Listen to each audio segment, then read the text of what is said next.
Hello there. Long time no see for this channel. I apologize that there has been some absence.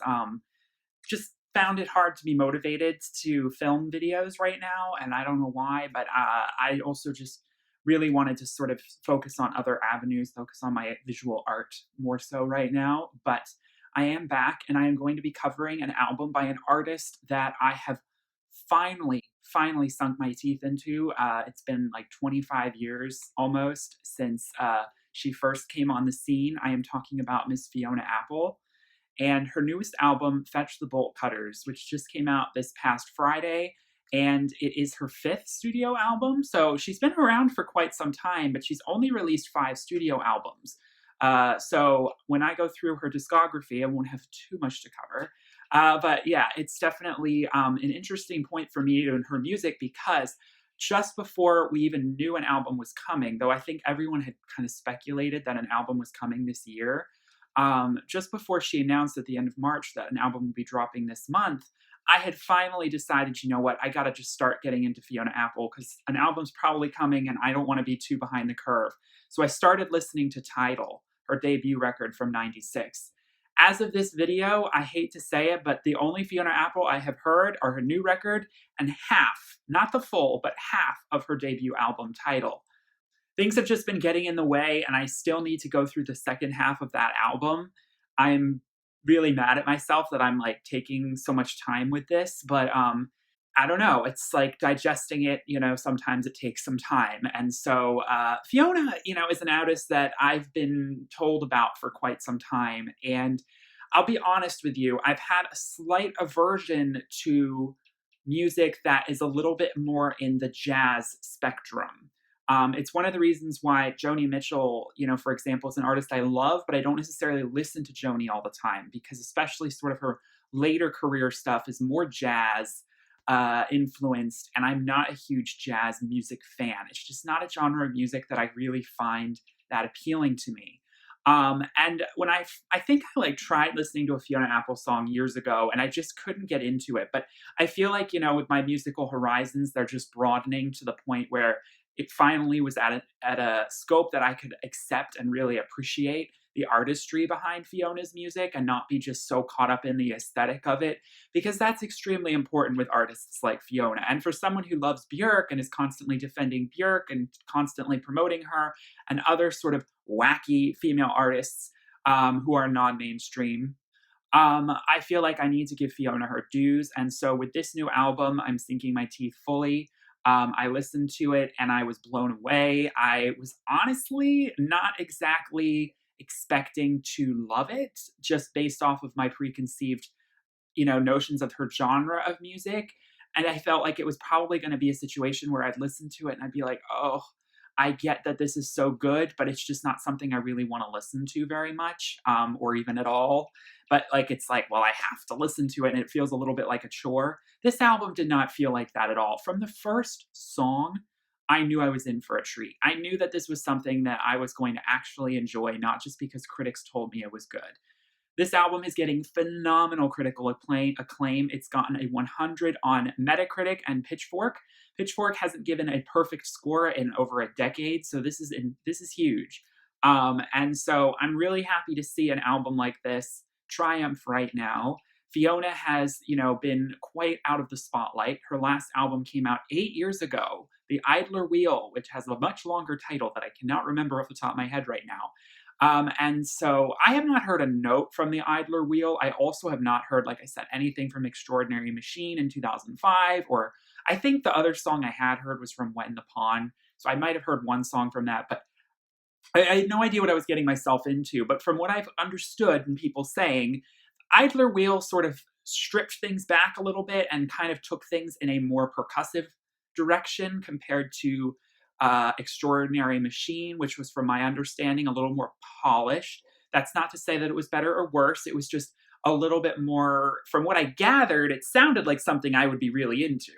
And the Idler Wheel was sort of more chaotic. It was a little bit more trying to just be expressive for expressive's sake. And then with Fetch the Bolt Cutters, it seems like we have a continuation of that.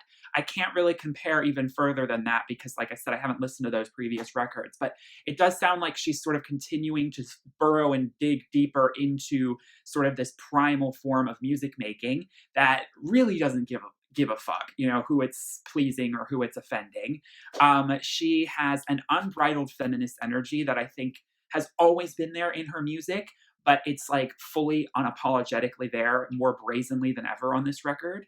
And I really, really appreciate that. I think in the current age we live in, post Me Too society, this is the kind of album we want to see her making. As in my research, I've learned, unfortunately, that she has had, really horrific kind of sexual past traumas, like rape. And for example, I have heard Sullen Girl. I love that song. It's my favorite Fiona Apple song I've heard so far.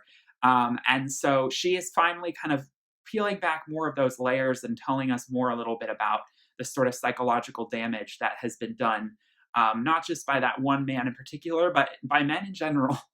And there's definitely a F men energy to this record that I am definitely here for. There's also a more, I think, unapologetic kind of exploration of mental health. A lot of people are kind of pointing at the timing of this record. We're in the middle of, a crisis right now that is ongoing, and we're all sort of existentially more confused and frustrated and struggling as ever. And this is the perfect time for Fiona to drop this album. A lot of people are saying this album was supposed to come out in October. And I believe the physical copy is not out yet. So the physical is probably going to come later this year. But her label was originally slating it for then. And she decided with this whole situation that she wanted to move the release date up 6 months and put it out this month, which I think digitally is a phenomenal choice. I wish other artists had that same you know what? I'm not going to go into Lady Gaga because I did see the One World Together at Home thing, and it was phenomenal. I kind of do understand why she took a step back from Chromatica to focus on creating that online concert, because that really was a magical, beautiful thing. When we have a lot of artists delaying albums, Fiona has said, no, I'm going to actually move my album up for you guys because I realize the power and importance of, this was an album that I think I started listening to it at 3 a.m. and I finished it at 4 a.m. So it's like definitely like one of those, like, what day is it anymore? When's night? Wednesday? Our sleep schedules are out of whack. This is one of those albums that you do listen to and you just like get in the bath and it's, 4 a.m. and you're just like, what is life? All right, so she's done a track-by-track breakdown on Vulture. So I am going to be referencing that a lot as I film this video through my track-by-track, because I'm learning as I film this video a lot about some of the backstory on these songs, because the lyrics are really what takes center stage here. I think that the lyrics, I'm not saying that without the lyrics this album is bad, because honestly, I was, like I said, really kind of surprised by the sonic choices that are made on this record. I don't know what I was expecting, but I wasn't quite expecting something like this.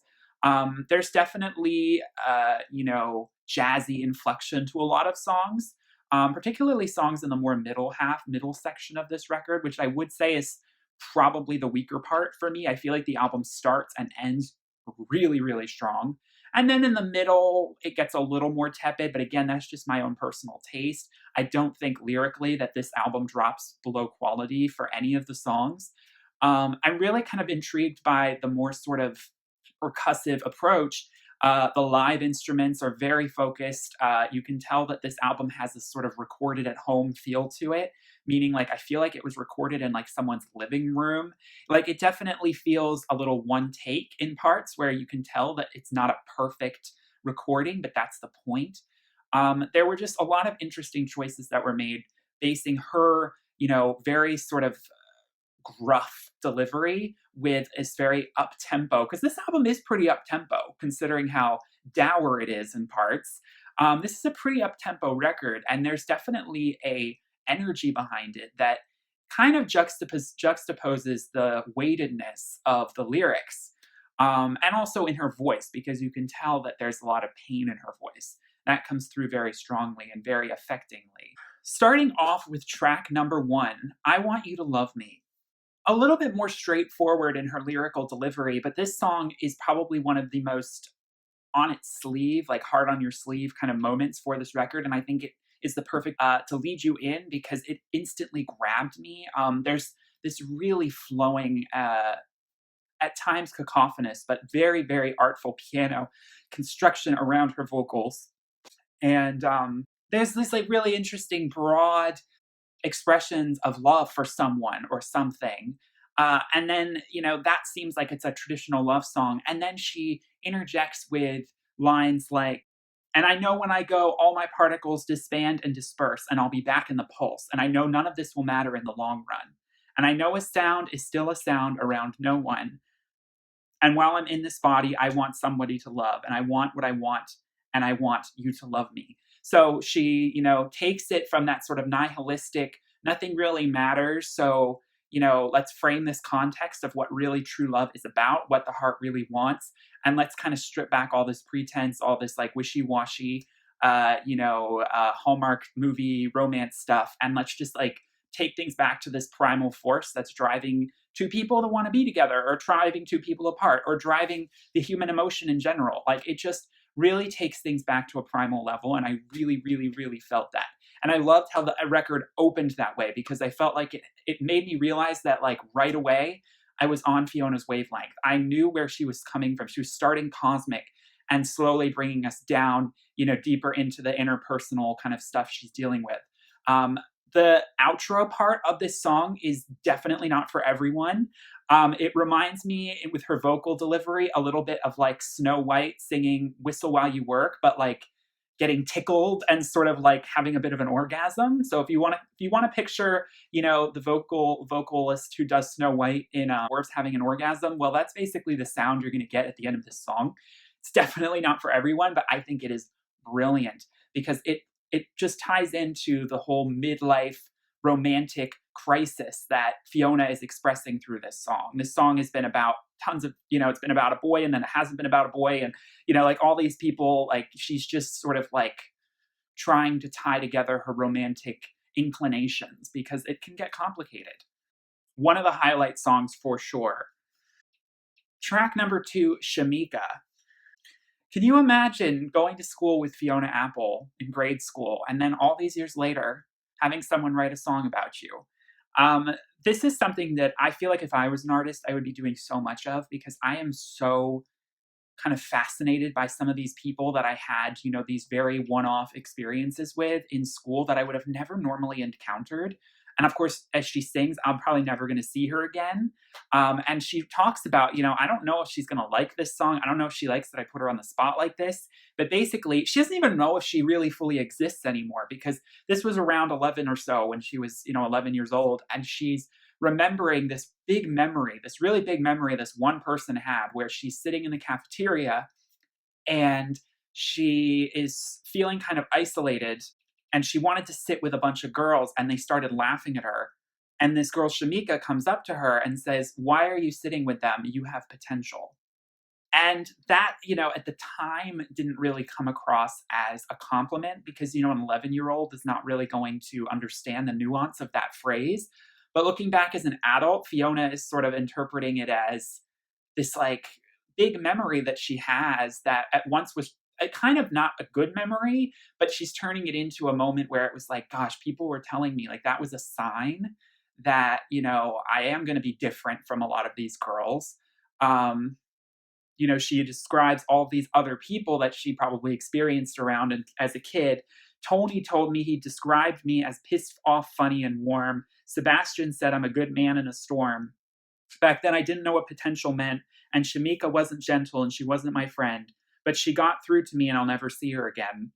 I'm pissed off, funny, and warm. I'm a good man in a storm, and when the fall is torrential, I'll recall Shamika said I had potential.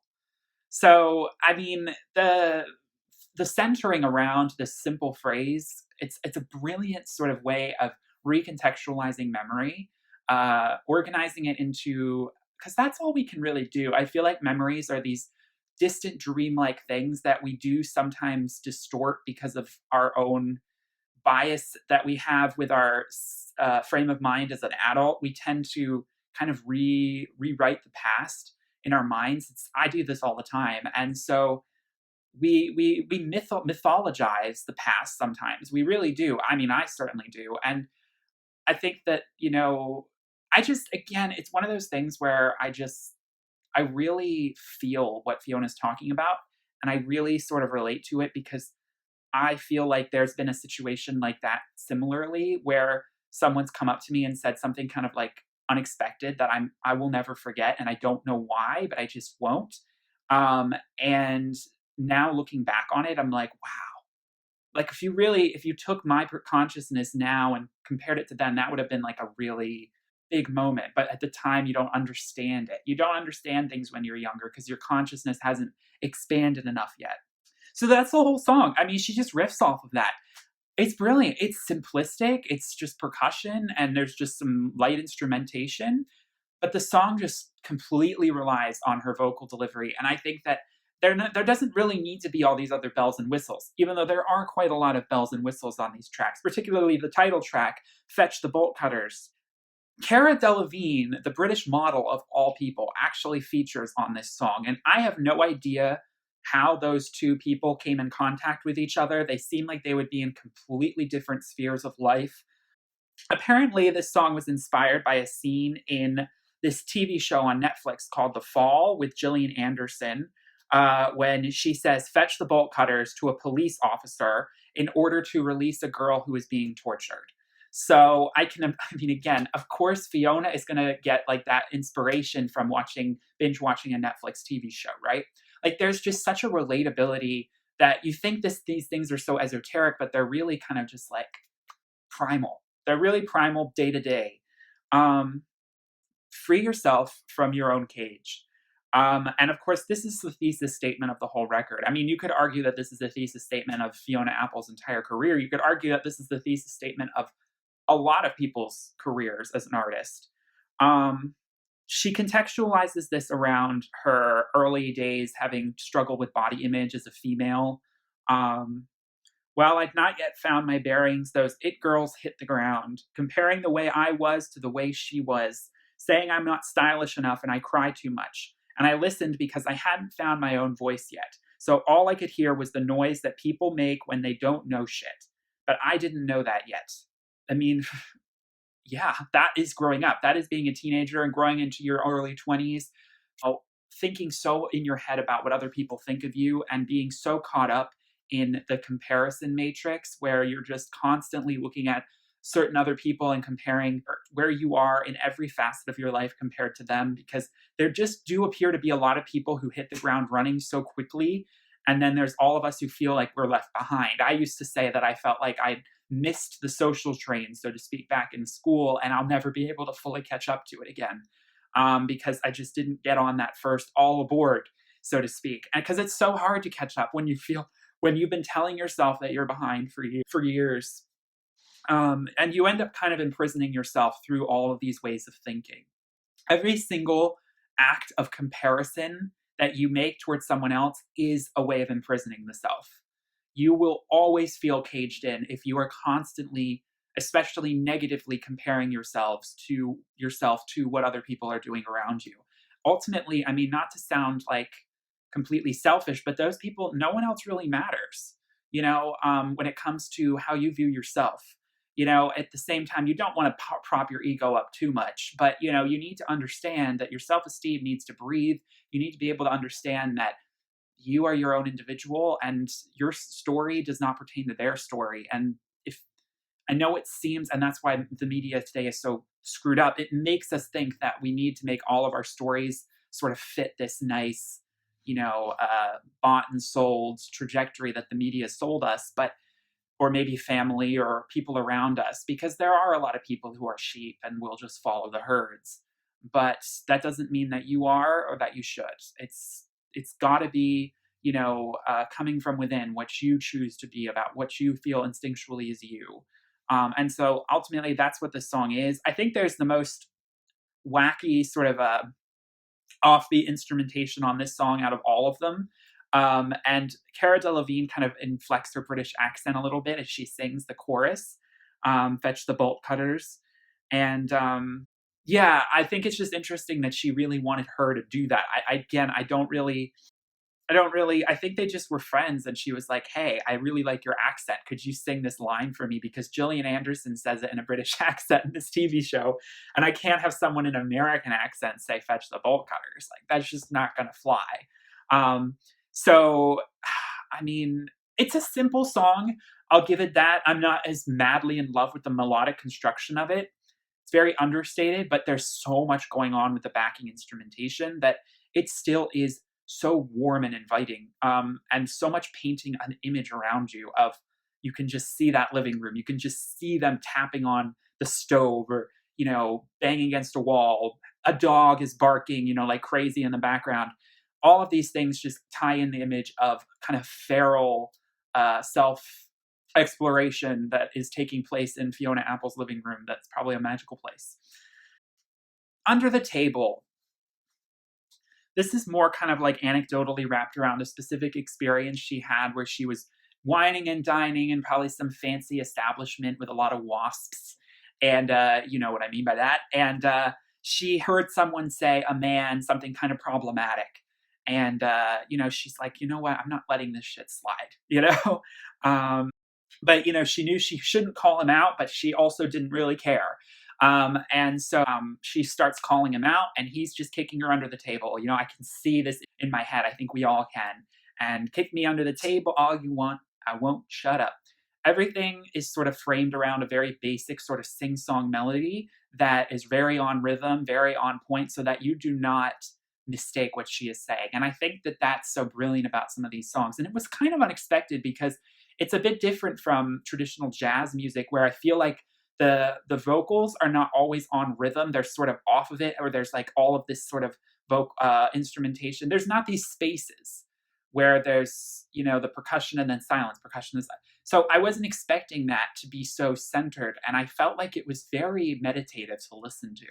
There's something very mantra-like about so many of these songs that they almost don't feel like songs. They more feel like incantations, or some sort of like patty cake, like we're all going to say this and chant it as many times, because it repeats so many times. There's so much repetition.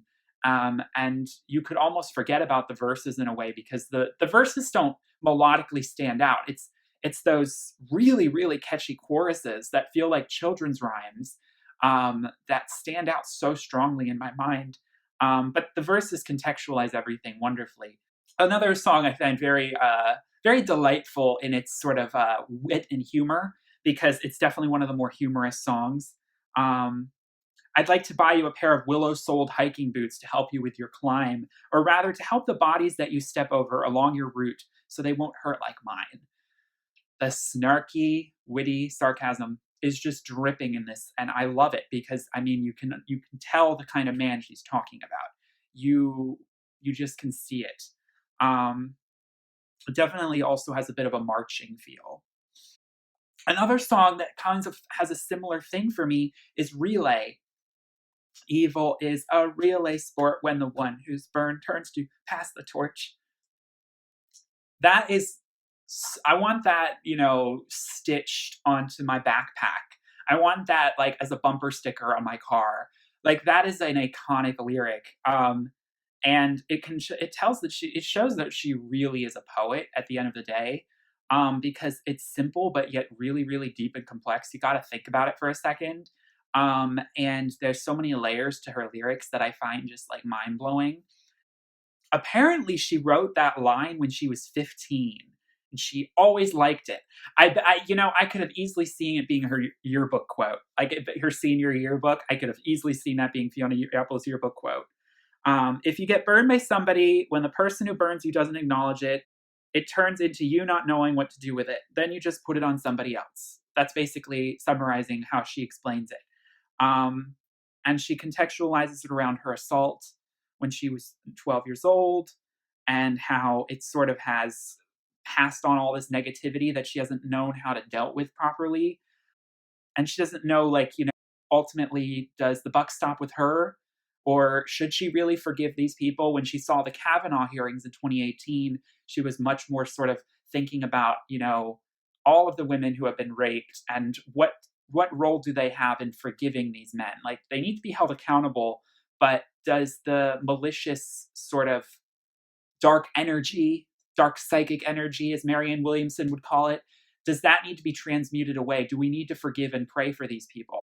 And, how much do you, because she explains as a kid, like at 12, she prayed for this guy after it happened. What, made her feel as though she needed to selflessly pray for him and not more for herself? So there's this whole kind of like, what do we do with the aggressor? Because they've wronged us, and we don't want to perpetuate wrong. We don't want to perpetuate this sort of dark, because everyone says that if you don't forgive, it's just going to weigh on you. But you need to hold people accountable. So there's this real kind of dichotomy you have to deal with. I resent you for being raised right. I resent you for being tall. I resent you for never getting any opposition at all. I resent you for having each other. I resent you for being so sure. I resent you presenting your life like a fucking propaganda brochure. So, I mean, in this instance, this is where, this is again, just like where I've never heard another artist sort of more boldly kind of express what I feel so deeply inside. This, influencer culture that we're struggling with. She references that in the Vulture interview. She talks about how there are these people who just seem to have everything going too well for them. They were, always going to be privileged in the beauty department and in the looks department, and it never felt fair. So of course I'm going to resent those people. And I do. I resent people for being tall. I resent people for never having hardships. I resent people for being so sure of themselves and sort of boasting their self-identity as the best thing ever. And I'm like, who said that you're the best thing ever? Like, you need to take yourself down a few notches. When at the end of the day, some of it is negative stuff I'm kind of projecting, right? What harm are they really doing to me? But like, I'm kind of the bitter and jaded one because I've been slighted by, some of these things. I've been rejected because of, well, I am taller, but I guess I should be resented because of that. But I've been slighted. I feel like I've been rejected because of my body type, for example. I've been rejected because I've not necessarily had the most smooth sailing mental health. I've been rejected because of my views around certain things. And again, I mean, systems of privilege, capitalism, beauty, the way people are raised, all of these things, influencer culture is just this really kind of toxic melting pot for. And in my experience, again, and I take this, and again, it's an interesting sort of way that she's, taking the idea of guilt and forgiveness, and she's tying it into this whole other sort of system of oppression, so to speak. It's not really oppression, but it feels like oppression. Because remember, it's just comparing yourself to people you shouldn't be. You shouldn't be looking up to these influencers. These are people, as she says, who are the types of people who should not be influencing anyone, but they're the ones with the most followers on Instagram. Why is that? It's because of their looks. It's because they're rich. It's because they had easy legs into the industry because of whatever privilege they might have had, for most people's cases. And then they get very preachy and they sort of make you feel like you're supposed to live like they are. And it's like, this is not what Fetch the Bolt Cutters is about. So fuck you. And so ultimately that's what this song is about. And well, going back to the whole, what is evil, I mean, that's sort of more of a gray area here. But I like that she's tying those two things together. I like that she's talking about social media, influencer culture, but also talking about forgiveness and passing on, resentment from acts that have been done wrong to you, because it's contextualizing everything under the guise of self-worth and self-image. All of these things are passive aggressive actions of violence against the self. That's how I view it. I mean, it's subtler, but it's still an aggression. When people flaunt their, what they have that you don't, and make you feel bad because you don't have it. Sexual trauma is way more, physically horrifying, and psychologically horrifying. It's all still garbage. That's how I summarize this whole thing. And so I think she's just interjecting a lot of these things into a song to just sort of get out that anger. That's what this song is. This is angry. This is an angry song, but it's proud of it. It's like, I am proud to be angry. I am proud to be resentful because you know what? Maybe the buck of evil just doesn't stop with me, but I just gotta wash this off. I gotta wash this off. I gotta express my mind because otherwise it's just gonna build up and fester, and we don't want any of that. Okay, so the next few songs, we have Rack of His, Newspaper. These are songs that, like I said, get into a little bit more of a jazzier territory. They don't have quite so catchy of a structure behind them that makes them harder for me to remember off the top of my head. And they're definitely a lot more specifically about interpersonal relationships that she has had. I do love on Rack of His, she's flipping the script with misogyny and the male gaze. People talk about women's racks. She's talking now about like, playing and flipping the script subversively on, the female gaze. She, of course, also contextualizes is that look at that row of guitar necks. So, you can interpret it both ways. I could easily imagine, meeting a musician as a boyfriend and seeing all of his guitars and all of his vinyls and feeling like there's this sort of pompous energy they might have of like boasting about their macho musicianship. That tends to happen with straight men when they're musicians and when they're masters in whatever craft they might have, that I think a lot of women start to resent men for a little bit.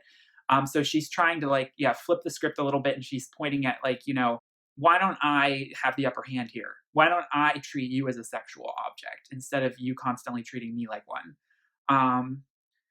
It's really funny because there's no reference to a newspaper at all on this song. And she says in her interview that she ends up calling it that. She has no idea why, but it was the name on the audio file. And it was probably because there was a newspaper next to her when she was like, what should I name this song? Newspaper. That's the kind of effort energy that she has sometimes. Now, if we have to talk about melodic and sonic construction, I hate to say it, but this is my least favorite song. It's the one skip on this record that isn't really a skip, because I would never skip it, but it's the one song that I'm not really looking forward to at all. Just because, her delivery is almost not even a delivery. It's very weighted, very within the same range of notes. So there's not a lot of that kind of movement melodically. There's, a bit of keyboard. There's a lot of kind of tapping, banging, dogs barking, but the whole structure around it sonically just doesn't really stand out. So again, it's really a recitation of poetry in my view.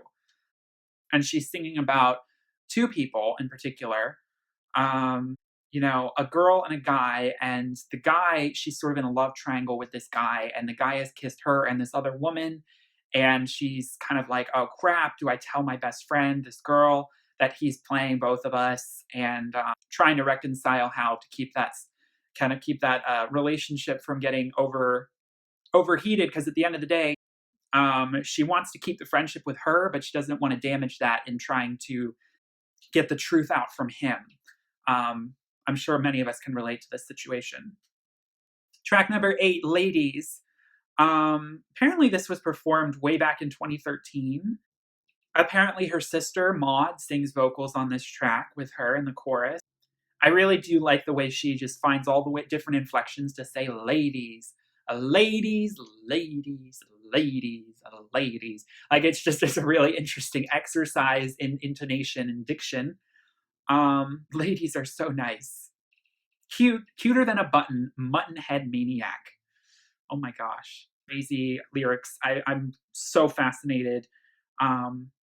And it's kind of just like stories, of her grandmother talking about her husband and how there was this mistress in their relationship that kind of ruined things, and just like the way that condescension that these men and her family sort of made women try to feel like bogus for expressing the fact that they cheated on them. Like, it's like, how dare you? But it's like, how dare you?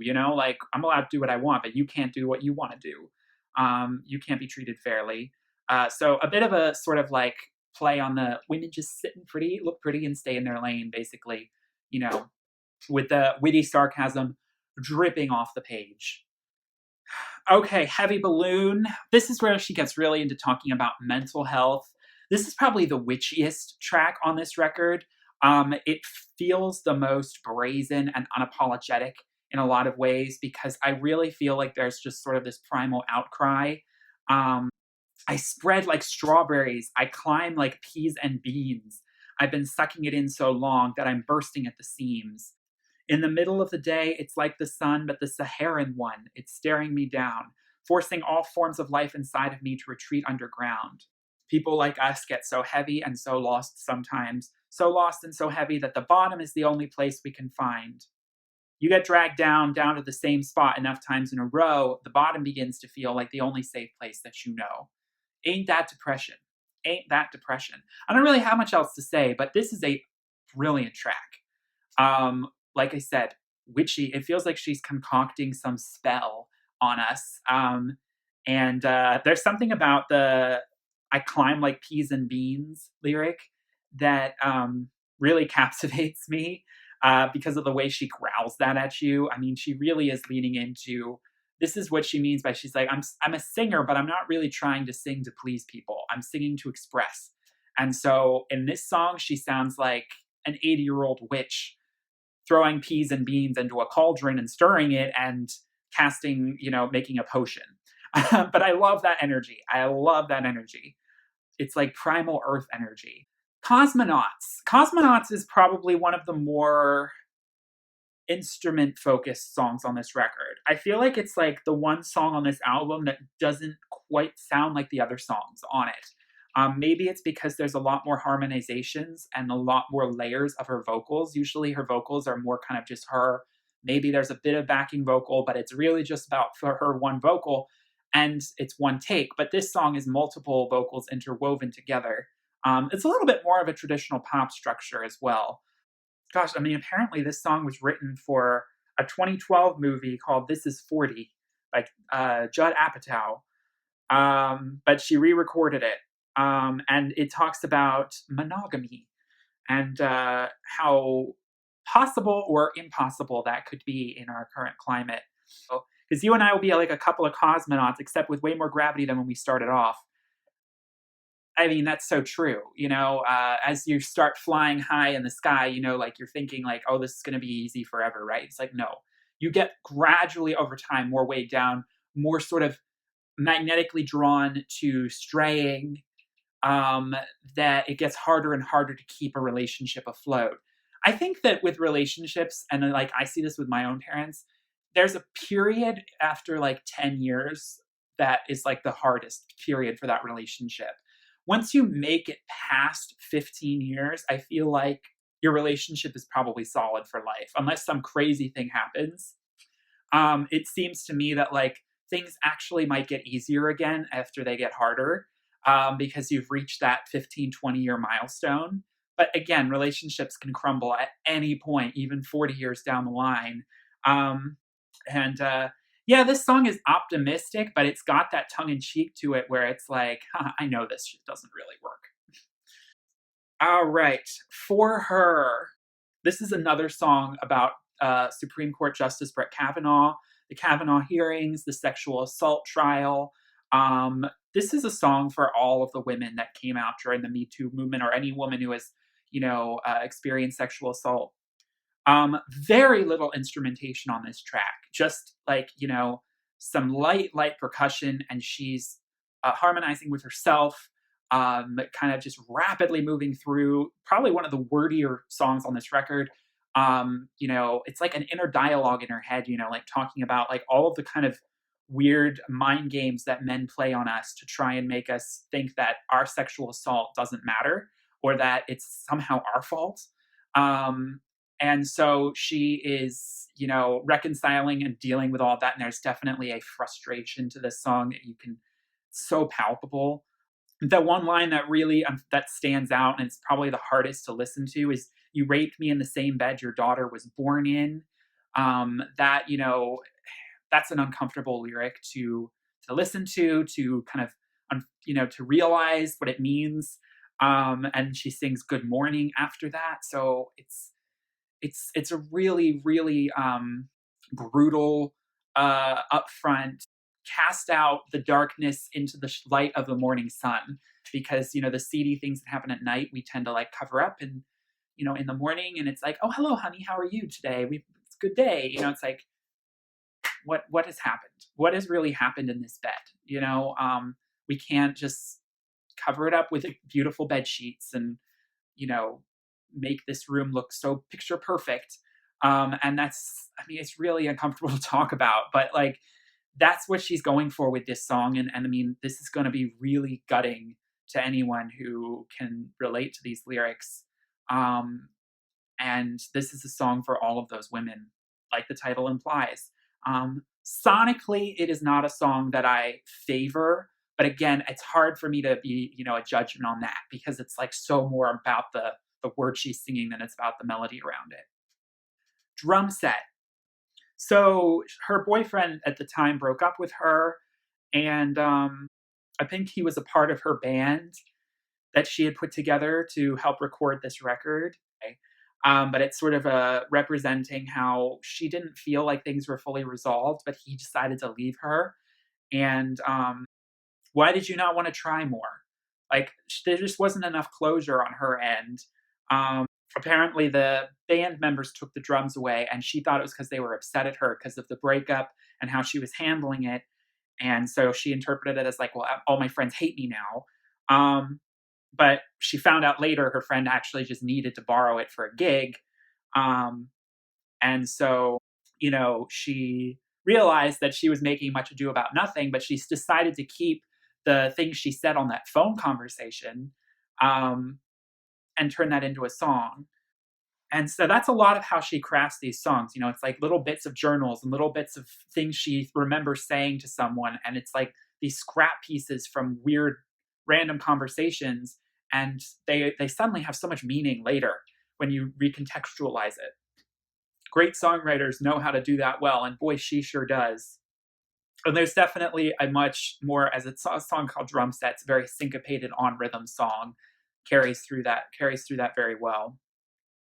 The final track on this record, On I Go, probably the most esoteric song on this album, and the one that probably left the biggest impact on me, partly because it was that final song. It has a feel of an incantation or a mantra that you would say during a meditation to calm your nerves, to ease your sort of anxiety around the future and the past. There's a very sort of Buddhist sentiment underlying this song. And what she's really trying to get at is there doesn't always have to be a specific meaning or consequence of what she's currently doing. She doesn't have to be moving towards or away from something. And, as she sings, up until now, it was day next day, but up until now, in a rush to prove, but now I only move to move. This whole notion of time is simultaneous, right? Well, it's really hard for us to fathom, but I do believe that ultimately, in the grand scheme of things, that is how things work. We're experiencing things in a linear fashion because of this dimensionality we experience in our day-to-day lives. But if we can try and lift ourselves a little higher in terms of understanding our existence and our passage through it, it can be very comforting to sort of surrender yourself from this line of narrative of pushing yourself towards something, because there's so much energy that weighs you down behind that. There's all this like struggle and strife and feeling kind of like weighed down by the burden of destiny and what am I supposed to be doing? What am I moving towards? And then burdened by your past and constantly reconciling and comparing what you're doing now to what you did and framing this narrative of yourself as a person. And it can be really wise and great to do that. But if you end up doing that too much, which I'm definitely guilty of doing, you get so bogged down in the present moment that you don't enjoy the present at all. You get so rattled with anxiety thinking about the future and the past. You get so sort of discombobulated in a way that you lose your primal mindful focus on the present, which ultimately is all we have. And it's really trippy to think about, but in a way, the past, it happened and it is real, but it isn't once it's not happening anymore. Does that make any sense? Like the past, we can all do these ways of recording and capturing it, but the past is the past. And There's no time like the present. I don't know how else to say it. Like, it's crazy, and it gets really trippy when I start thinking about it. And this was one of those songs that just really made me think. But it's definitely one of those things that, like, whenever I'm feeling really bogged down by the weight of time and the weight of expectation and of destiny, I'm going to play this song. I'm going to sing it and chant it out loud to myself and push myself forward. It could be all right in the long run. Basically, like, if, but nothing's guaranteed in this life. And so this song isn't really positive. It's not really negative. It's just stating how things are. And as she says at the end of this interview, it's all just happening. It just is. And that's all right. So there's a surrender to the primal nature of things. And that is evident throughout this entire record. And it's just, again, something that is so needed, especially right now when we're all struggling with, you know, our lives being upended by this crisis we're in and feeling lost and confused. And we need a way to vent out some of this frustration sexually, romantically, esoterically, spiritually.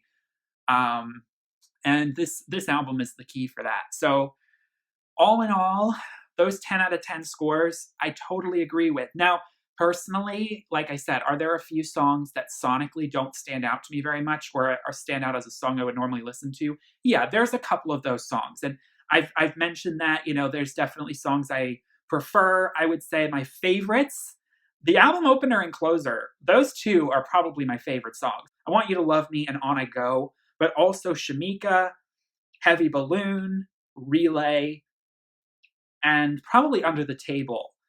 Fetch the Bolt Cutters as well, though that song is a little bit, I wanted there to be a little bit more almost energy to that song than there was. I was a little bit underwhelmed by that, but at the same time, I think the song in repeated listens has grown on me. It was just, the first time I listened to it, I was like, oh, that's all the chorus is? It's a little understated.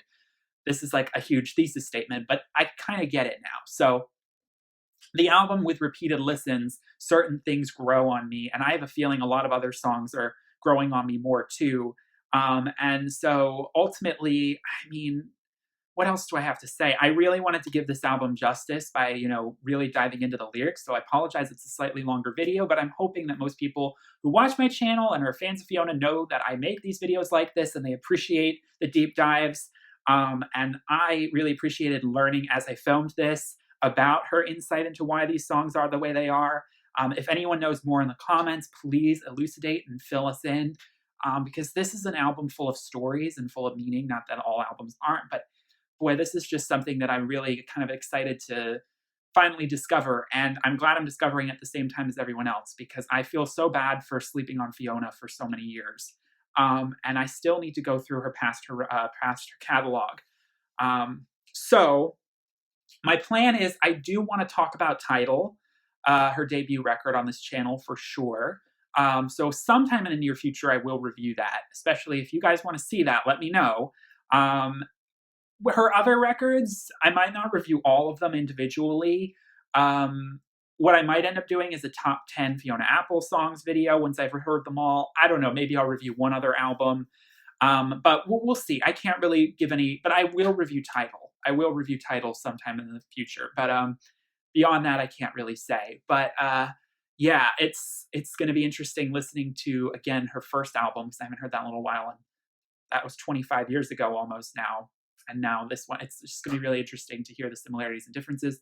Yeah, I'm seeing a lot of album of the year accolades. Now, I mean, I am seeing a lot of people who prefer traditional pop music sort of going like, I don't get what the hype is around this album. It doesn't deserve that perfect score. Future nostalgia, blah, blah, blah, blah, blah. I need to shut up. I'm sorry. There's a reason why I did not review Future Nostalgia on this channel.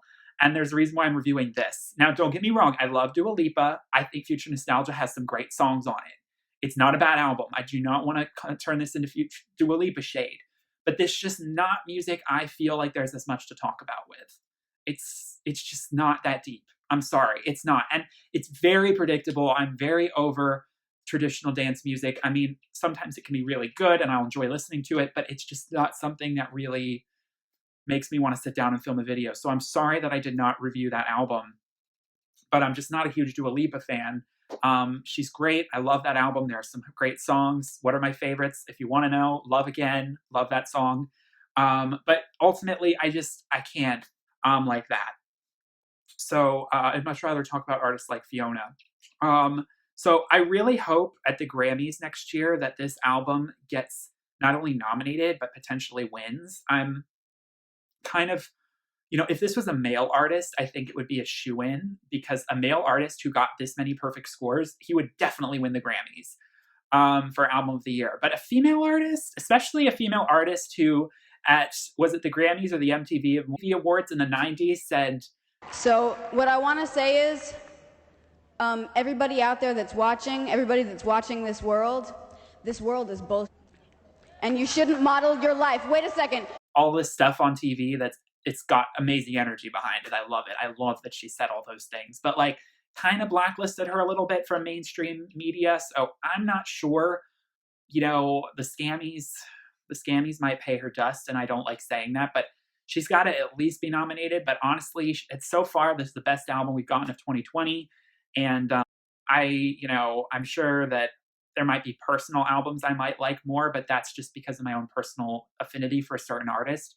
But if we're talking objectively and like with scores, this is like the top album of the year. I don't know. I don't see many other albums topping this in terms of critical acclaim. So this album has got to win, or at least, I don't know, something else really, really good deserves its spot, because I don't want to see an artist like Fiona pushed aside for another Dua Lipa or another man to release something slightly more lackluster, to take that accolade. She deserves that Grammy. She deserves it.